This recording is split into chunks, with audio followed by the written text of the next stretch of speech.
The year is 1977. One iconic team. One iconic video game system. Let's take a look at the Atari VCS.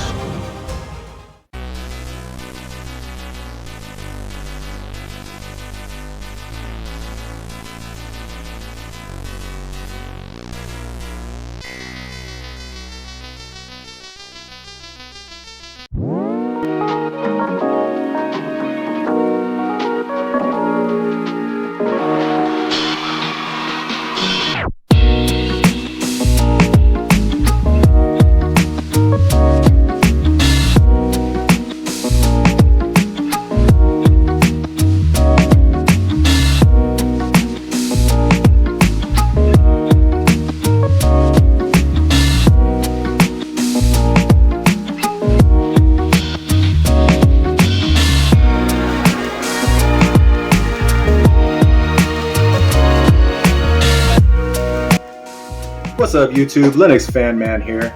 So today's video we're going to be taking a look at the Atari VCS, or better known as the Atari 2600. The first thing we're going to look at is the history of the development of the console. Then we'll go ahead and go into what's underneath the hood of the console, basically looking at the chips and everything. And then we'll take a look at each and every one of the different versions of the console. I do have basically every version of the Atari 2600, so we'll be taking a look at those. And then we'll go ahead and boot one up, or load one up, or power one up, and go ahead and show a little bit of gameplay with it as well. Alright, let's go ahead and take a look, guys.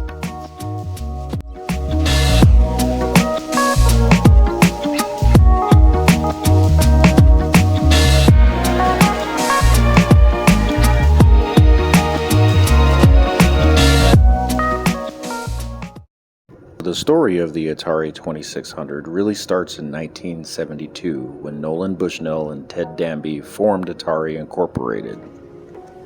During this time, Atari produced arcade game hits like Pong, but by 1974, Atari had realized they needed to get into the home market. At this point, Atari acquired Cyan Engineering, and with that acquisition, brought on engineers Ron Milner and Steve Mayer. Also in 1975, after the acquisition of Cyan Engineering, the two engineers Mayer and Milner met with MOS technology that was recently purchased by Commodore Incorporated. They spoke with Chuck Peddle, and he advised them that they could sell them the 6502 microprocessor for a price of $25 per unit. Unfortunately for Atari, this price was still too high for the consumer market.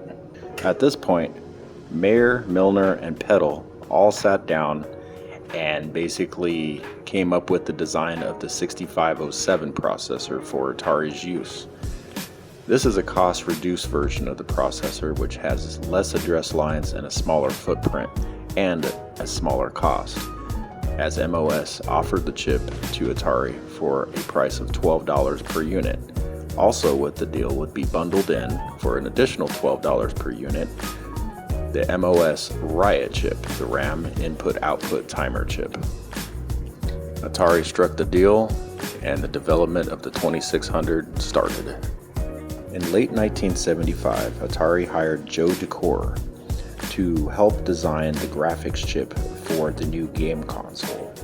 The first prototype, which was named Stella, had the 6507 processor, the Riot chip, and a breadboard version of the graphics chip known as Stella at the time, which would eventually become the television interface adapter. Now, a second version of this prototype was completed by March 1976 with the help of Miner. They actually incorporated the chip called the television interface adapter, or TIA chip, into the design. In 1976, unfortunately, Atari was experiencing financial woes. By this point, due to the development of the Atari 2600 or VCS system, its Pong console, and its arcade divisions, Atari was millions of dollars in debt and needed financial help. At this point, Bushnell agreed to the terms for Warner Communications to purchase Atari Incorporated. On June 4th, 1977, the Atari VCS was debuted at the Consumer Electronics Show, and by September 1977, the Atari VCS launched at a price of $199. By 1978, Bushnell and Warner Communications were in disagreements about how the Atari 2600 should be marketed. Nolan Bushnell at this point decided to step away from Atari. Between 1978 and 1983, Warner Communications had great success with the Atari VCS or 2600 system. Unfortunately, by 1983, due to really poor games being dumped on the Atari system, the video game crash occurred. At this point, Warner was losing money at Atari and decided to sell. In 1984, Atari was sold to ex-Commodore founder Jack Tramiel.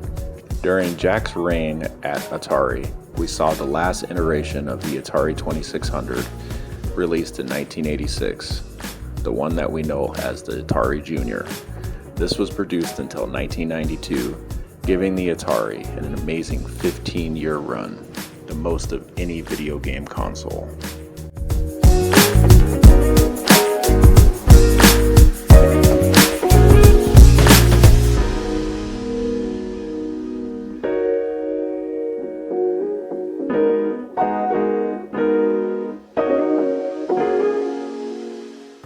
So the first chip we're going to look at here is the 6507 microprocessor from MOS. Now, like I said in the history part of the video here, that it's a cost-reduced version of the 6502.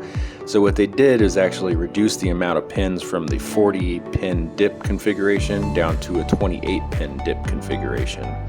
It has 13 address lines and 8 data lines, and the other lines that were on the 6502 processor, such as like the interrupt lines and things, were left out as well for cost reduction.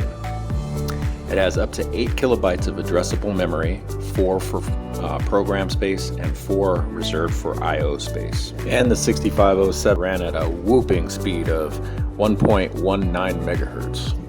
So the next chip we're going to look at is the 6532 Riot chip, which is the RAM input-output timer. It's basically a co-processor to the 6507 and runs at the same system clock as the 6507 microprocessor does as well. Although this chip can run up to 2 megahertz if need be. It's a 40-pin DIP, and it has a programmable timer, 128 bytes of RAM, and 2 8-bit parallel I/O ports, and this is basically used to read the joystick directions, up, down, left, right. So the next chip we're going to look at is the TIA chip, or better known as the Stella chip, the television interface adapter. And essentially what this chip is, it's kind of a combination. It's a graphics chip, a sound chip, and also kind of a controller chip, an I/O chip as well. So what it does, it doesn't have any RAM on the chip like a normal graphics chip would. So instead of having a frame buffer where it basically buffers everything into one frame and then draws it on the television, what this does is actually draw it scan line by scan line. That way it doesn't have to use any RAM to be able to draw the screen. It has 128 colors on the NTSC version, 104 colors on the PAL version, and 8 colors on the CCAM version. It also has 2-channel sound, and within those 2 channels, both of them have a 5-bit frequency driver, a 4-bit audio control register, and a 4-bit volume control register. And then on top of all that, it actually has kind of an I/O interface as well. So what it does is it reads the paddles, the analog paddles, and it also reads the buttons on the joysticks and the paddles as well. And here's a look at all the different revisions of the motherboards.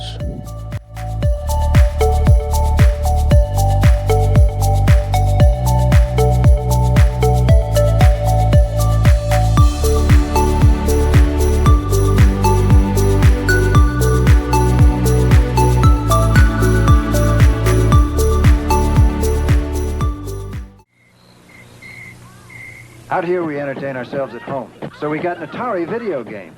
There's so many different games to play. We especially like Space Invaders, zapping those little devils from outer space. It's fun, but personally I think the whole idea of creatures from outer space is a little far-fetched.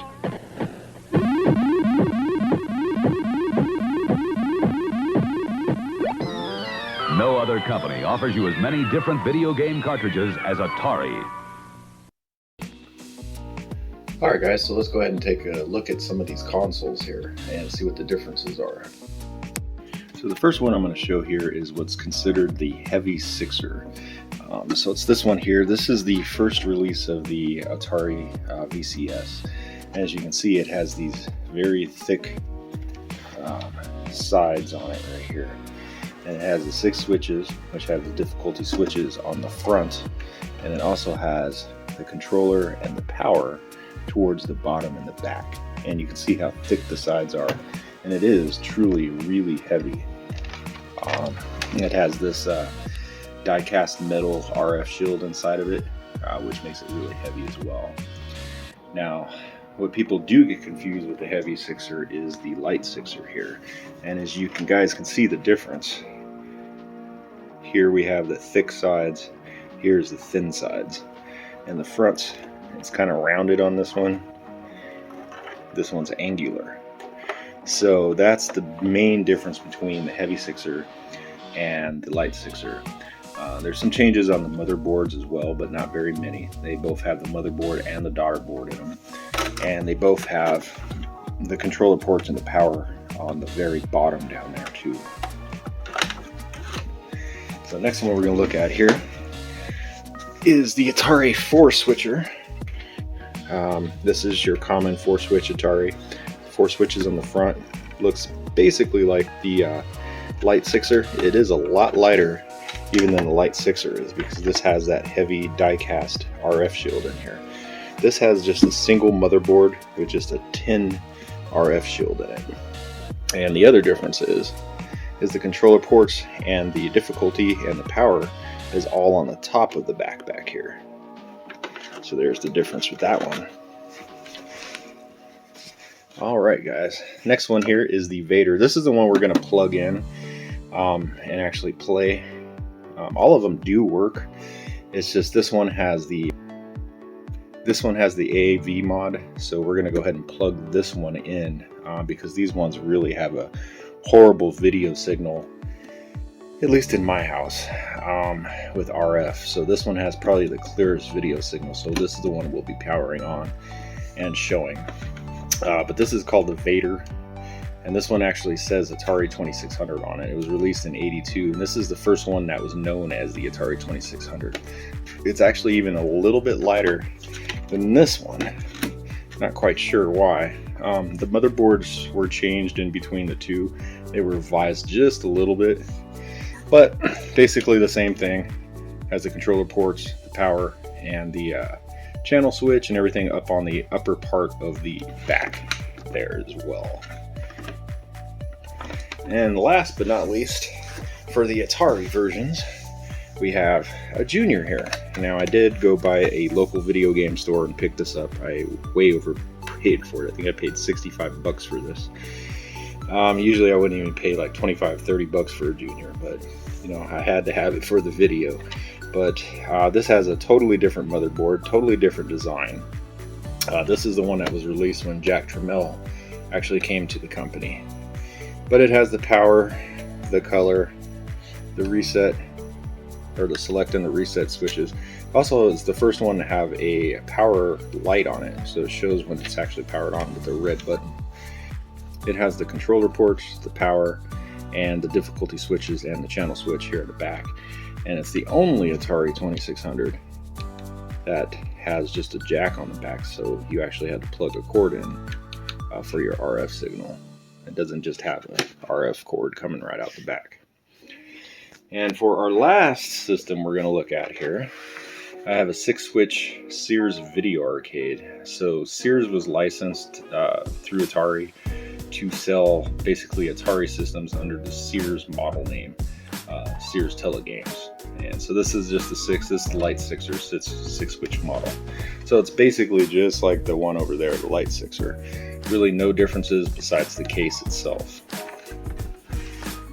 And instead of having the wood grain, it kind of has this, what do they call that, turtle grain or whatever they call that. So that's the main differences, guys.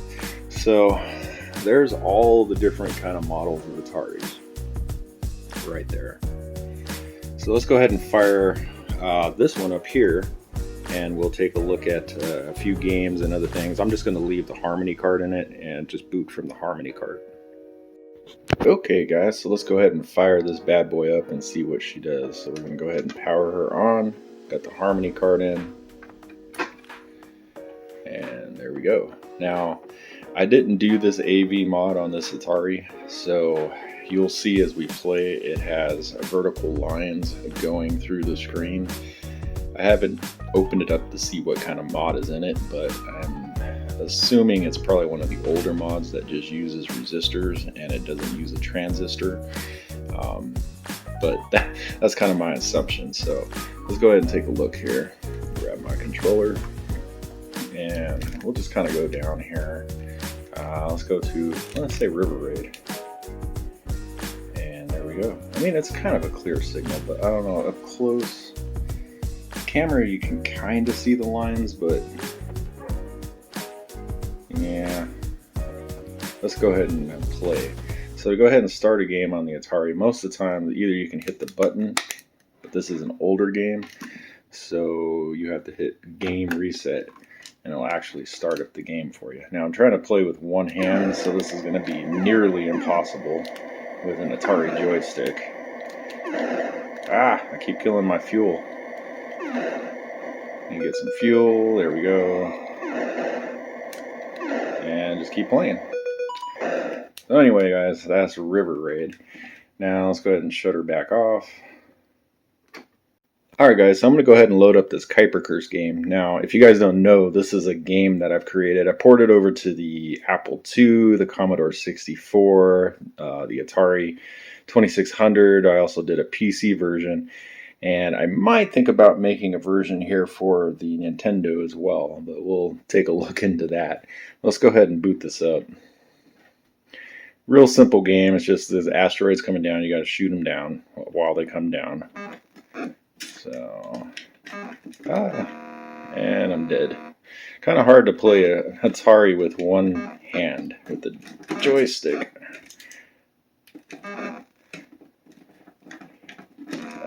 But anyway, you guys kind of get the point there of how it works. Donkey Kong. Let's try Donkey Kong. This is going to be nearly impossible to play with one hand, but we'll give her a shot here. So this is one of the first games I kind of remember on the Atari. I think this was released in 82-ish. But anyway, you guys kind of get the point, what the Atari looks like and how it kind of plays games and other things. Now obviously the reset button is to reset your game. Select is usually to select whatever game is on there. Some cartridges have multiple games and you just got to select through them. Color in black and white obviously is for color or black and white, and on and off. So there we go guys. The fun is back, as you can see, with the 2600 from Atari. Still under $50, but wait, there's more. There's a stack of new games at your video store. In real sports boxing, the action's rough. If you're gonna make it, you got to be tough. Midnight Magic is an arcade blast. Like a pinball wizard, you got to be fast. Fire Solaris to protect your base, then blast off into hyperspace. The fun is back, oh yes sirree. New 2600 games from Atari.